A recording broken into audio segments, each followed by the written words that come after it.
Hello everyone, स्वागत है सभी का अद्वैत एजुकेशन पे। और जैसा कि आपने थंबनेल में देख ही लिया है कि आज का जो टॉपिक है वो क्या रहने वाला है, तो इकोनॉमी के फंडे में एक बेहतरीन चीज मैं आपको बताने वाला हूँ और ये बजट 2022 से उठाया गया है।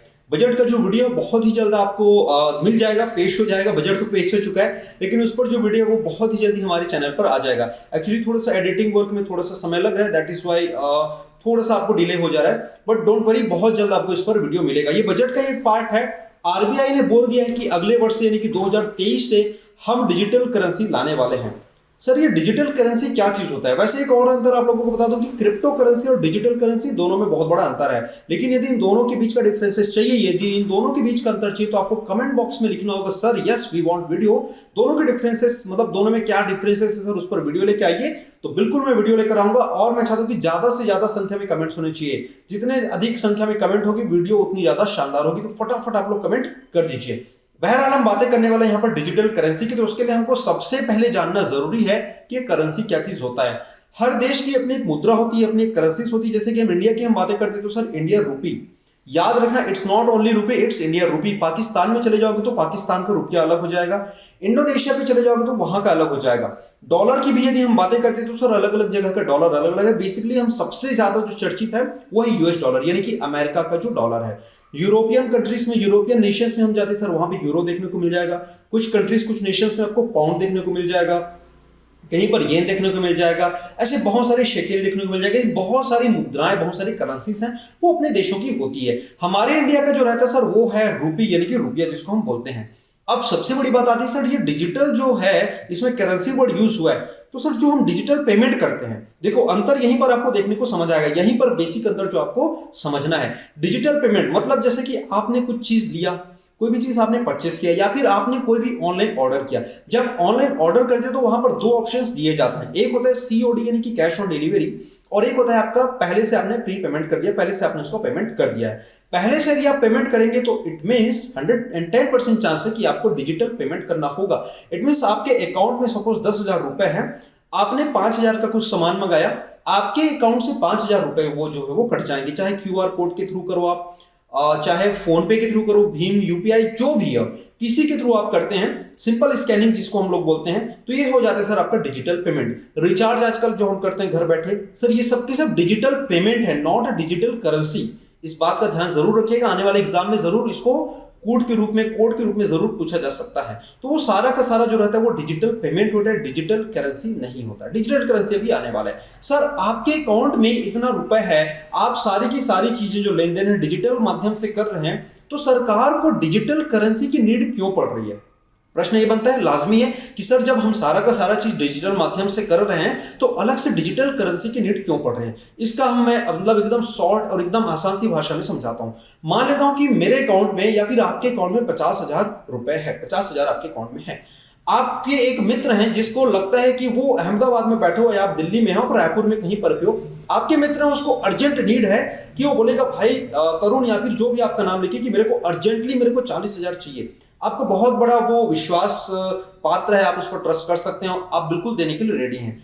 आप क्या यहां से आप यहां से क्या अहमदाबाद जाएंगे? क्या नहीं जाएंगे।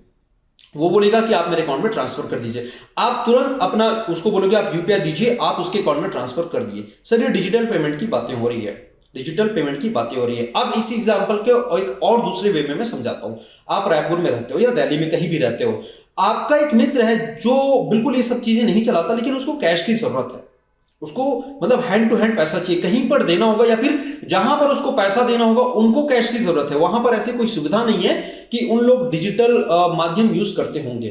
तो आप क्या उसके अकाउंट में ट्रांसफर भी कर देंगे, सपोज उतना रुपये वो ट्रांसफर भी कर देंगे, तो भी वो उस पैसे को निकालेगा। या फिर जिस व्यक्ति की आप मदद करना चाहते हैं उसको कैश चाहिए, कैश यानी कि जिसको हम बोलते हैं जो पैसा जो दिखता है ना, नोट, वो हमको चाहिए।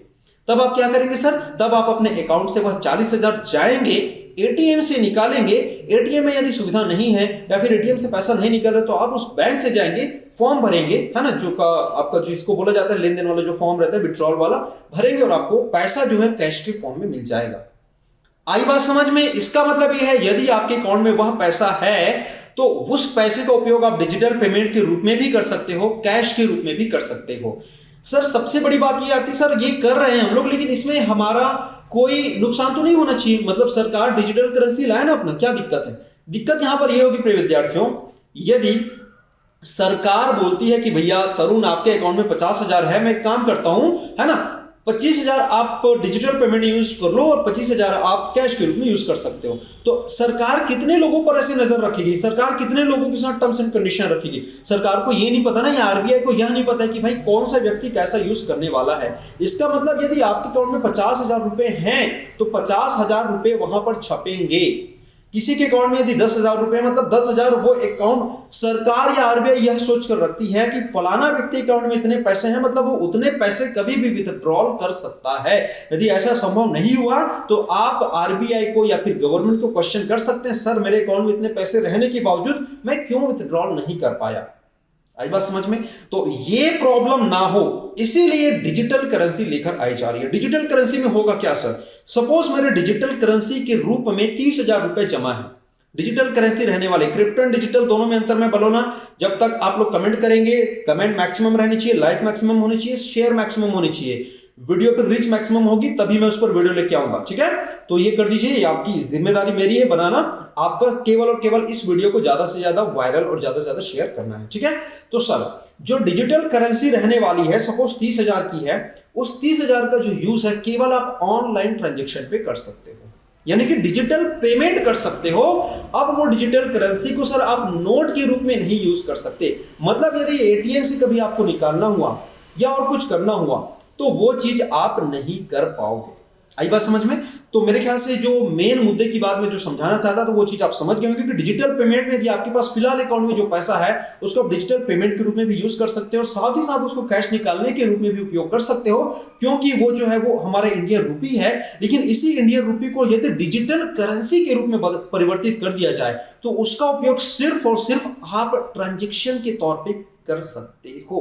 लाइक सर एक और साधारण से उदाहरण के साथ मैं आपको समझाऊंगा। क्रेडिट कार्ड जो रहता है सर, वहां से आप पैसे नहीं निकाल सकते, लेकिन यस क्रेडिट कार्ड से आप किसी भी जगह जाकर जो मशीन जो रहती है जिसको पीओएस बोलते हैं उस मशीन में आप स्वाइप कर सकते हो। ना ही आप उसको किसी बैंक वगैरह से लिंक, मतलब किसी यूपीआई वगैरह से लिंक कर पाओगे एंड ऑल, ये सारी चीजें नहीं कर पाते, ना ही हम उससे कैश निकाल पाते हैं। यस सर, हम कहीं पर जाकर उसको स्वाइप जरूर कर पाते हैं। तो उम्मीद करता हूं कि ये चीजें आप लोगों को समझ आई होंगी। यदि आई होंगी तो यार लाइक एंड शेयर जरूर कर देना। मिलते हैं हम लोग किसी और अगले वीडियो में, तब तक के लिए बने रहिए अद्वैत एजुकेशन के साथ। Thank you so much. जय हिंद।